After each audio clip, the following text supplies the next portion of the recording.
Deməli, bugünkü mövzumuz feilin qrammatik məna növləridir. Feilin qrammatik məna növləri hansılardır? Məlum növ, məchul növ, şəxssiz növ, qayıdış növ, icbar növ və qarşılıq birgəlik növ. Yəni 6 dənə qrammatik məna növü var. Bu qrammatik məna növlərin vəzifəsi nədir? Qrammatik məna növlərin vəzifəsi iş görənlə, yəni subyektlə üzərində iş görülən əşya, yəni obyekt arasındakı qarşılıqlı münasibəti bildirməkdir. Məlum növ, bax, burada deməli şəkilçisi göstərilmir. Qayıdış, şəxssiz, məchul növ. Bunların üçünün şəkilçisi də eyni olduğuna görə burada yazılmayıb. Üçünün şəkilçisi də eynidir. Birinci məlum növ haqqında danışaq ki, adından göründüyü kimi də işi görən məlum olur. Məsələn, gəldim. Gəldim. Gözlədi. Yəni bu növün özünə məxsus şəkilçisi yoxdur. Amma bu o demək deyil ki, ümumiyyətlə şəkilçisi yoxdur. Göründüyü kimi də burada bir leksik şəkilçisi var. Sadəcə digər məna növlərinin şəkilçisi yoxdursa əgər biz həmin feili məlum növdə götürə bilirik. Yəni digər 5 növün əgər şəkilçisini görmədiksə, həmin feil hansı növdədir? Deməli məlum növdədir. Deməli indi keçdik məchul növə. Məchul növün şəkilçiləri ıl üstü 4, ın üstü 4. Məchul növdə nədir? Bu feillərdə işin kim tərəfindən icra olduğu məlum olmur. Yəni iş görən var, subyekt var. Sadəcə zahirən ortalığa çıxmır və obyekt subyektin yerinə keçərək mübtəda rolunda çıxış edir. Məsələn, deyirəm ki, qapı açıldı. Yəni qapını kimsə açır da öz-özünə açılmır ki. Qapını açan var. Sadəcə məlum deyil ki, kim açıb. Ona görə də deməli, burada ıl şəkilçisi, burada qapı da olacaqdır mübtəda. Bu belə. İndi keçirik şəxssiz növə. Şəxssiz növdə eyni məchul növ kimi iş görən məlum deyil. Bu növün də şəkilçisi ıl üstü 4, ın üstü 4-dür. Sadəcə bu feillərdə mübtəda olmur və bərpa etmək də mümkün deyil. Burada da yenə dediyim kimi subyekt var. Sadəcə məlum deyil. Məsələn, deyirəm ki, sənədlərə baxıldı. Baxın, buna sual versəm, xəbərə sual versəm, baxıldı. Nəyə? Bax, burada açıldı. Nə? Qapı, düzdür. Amma burada isə baxıldı nəyə? Sənədlərə. Yəni, bu tip feillər özünə mübtəda tələb eləmir. Mübtədaya ehtiyac duymur. Ona görə bu tip feillərə deyilir şəxssiz feillər. Bu da daha çox rəsmi işgüzar üslubda özünü göstərir. Məsələn, tapşırığa əməl edildi. Belə yazaq. Tapşırığa əməl edildi.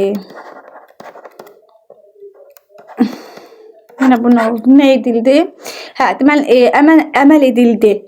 Nəyə? Tapşırığa. Gördünüz, yenə də özündən sonra mübtəda, özündən əvvəl mübtəda tələb eləmədi. Keçirik qayıdış növə. Qayıdış növdə eyni formada ıl üstü 4, ın üstü 4 şəkilçiləri ilə yaranır. Qayıdış növün şəxssiz və məchul növdən fərqi odur ki, qayıdış növdə hərəkət özü öz üzərində icra olunur. Yəni subyekt işi öz üzərində icra edir. Bu yeganə növdür ki, yəni subyektlə obyekt birləşir burada. Yəni məsələn, deyirəm ki, duman çəkildi.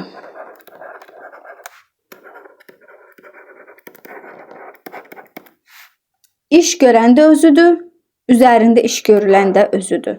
Bax, bayaqçı ilə fərqi o idi ki, qapı açıldı da, qapı öz-özünə açılmırdı, onu kimsə açırdı. Amma duman çəkildi də, dumanı kimsə çəkmir, öz-özünə çəkilir. Ona görə də burada iş özü öz üzərində icra olunur. Yəni, həm iş görən dumandır, həm də üzərində iş görülən. Yəni, həm obyektdir duman, həm də subyekt. Həm obyekt, həm də subyekt. Bu yeganə qayıdış növdədir ki, belə bir şey olur. İcbar növə. İcbar növ, bu növ feillərdə hərəkəti danışan və ya haqqında danışılan şəxs deyil, başqası icra edir. Yəni, bu növdə yəni hərəkətin icrası üçün 2 və daha çox şəxs iştirak eləməlidir. 2 və 3, əslində 3 olmalıdır. 2 necə olur? Yəni, danışan və dinləyən deyil, bir başqası icra edir. Şəkilçilər də dır üstü 4 və t-dır. Deməli, məsələn, deyirəm ki, evi sildirdim. Mən bu söhbəti danışıram kiməsə. Danışdığım da danışan da işi icra eləmir, dinləyən də işi icra eləmir. İşi bir başqası icra eləyir. Yəni mən kiməsə elətdirmişəm bu işi.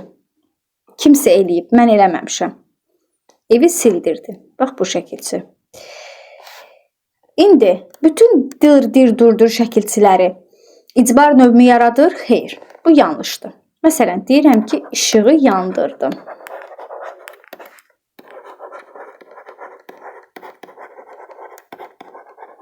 Burada da dır şəkilçisi var. Lakin bu feildən feil düzəldən şəkilçidir. Burada biz icbar növdən danışa bilmərik. Yəni icbar növünün şəkilçisi yoxdur. Yoxdursa deməli hansı növdədir? Məlum növdədir. Bu məlum növdür artıq. Çünki işi eləyən məlumdur. Yəni mən eləmişəm. İşığı mən yandırmışam. Amma evi sildirdim. Evi mən silməmişəm. Kiməsə elətdirmişəm. Bunu bir başqası eləyib. Ona görə bu növ sayılacaq icbar növ. Bu növ sayılacaq məlum növ. İndi danışırıq son olaraq qarşılıq birgəlik növdən. Qarşılıq birgəlik növdə də bu növ feillərdə işin icrası üçün ən azı 2 şəxs iştirak eləməlidir. Bu icbar növlə onu birləşdirən cəhətdir ki, yəni hər ikisində işin icrası üçün 2-dən artıq şəxs olur. Yəni sadəcə bu birləşdirir. Çünki icbar növdə işi nə sən görürsən, nə də danışdığın insan görür, bir başqasına gördürürsən. Amma qarşılıq birgəlik növdə isə hərəkət, yəni birlikdə baş verir. Yəni fərqi odur. Qarşılıq birgəlik növünün şəkilçisi ış üstü 4 və ş-dır. Bunu da 2 cür ayrılırlar. Deməli, qarşılıq tipli, bir də birgəlik tipli, yəni qarşılıq mənası verən, bir də birgəlik mənası verən. Qarşılıq mənası verən, məsələn, mən onunla baxışdım. Birgəlik isə bir yerdə baş verir. Məsələn, gülüşmək. Bunu tək olaraq işlətmək olur, bu feilləri qarşılıq tipdə olanlar. Amma birgəlik növdə olanları işlətmək olmur. Məsələn, mən onunla gülüşdüm demirik də. Mən onunla gülüşdük. Mən onunla gülüşdük. Biz onunla gülüşdük. Bu formada olur. Yəni, bunu tək işlətmək olmur. Amma bunlar isə olur. Deməli, baxışmaq qarşı-qarşı olduğu halda gülüşmək isə birgə olur. Qarşılıq birgəlik növü oxşayan, amma qarşılıq birgəlik növdə olmayan feillərimiz də var. Məsələn, hansı ki çalışmaq, orada iş şəkilçisini görüb biz götürmək istəyərik ki, bəlkə çalışmaq. Amma bu o deyil. Çalışmaq birbaşa köçdü. Bu qarşılıq birgəlik növdə deyil. Sonra deyirəm ki, məktublaşmaq. Söz yox, baxanda, yəni təkcə kimsə öz-özünə məktublaşmır ki, kimdənsə məktublaşırsan, düzdür. Amma dilimizdə məktublamaq sözü olmadığına görə biz onu bir şəkilçi götürürük və laş şəkilçisi də qarşılıq birgəlik növünün şəkilçisi deyil. Deməli, bu da. Sonra güləşmək sözü də, yəni tək tənha kimsə güləşmir. Qarşılığı kiminəsə güləşirsən. Amma bu da bütöv kök olduğuna görə, daha doğrusu belə olur. Qrammatik şəkilçidir. Bu da qarşılıq birgəlik növ deyil. Sürüşmək, büzüşmək. Bunlar da bu növ feillərə aiddirlər. Bunların heç birisi qarşılıq birgəlik növdə deyillər.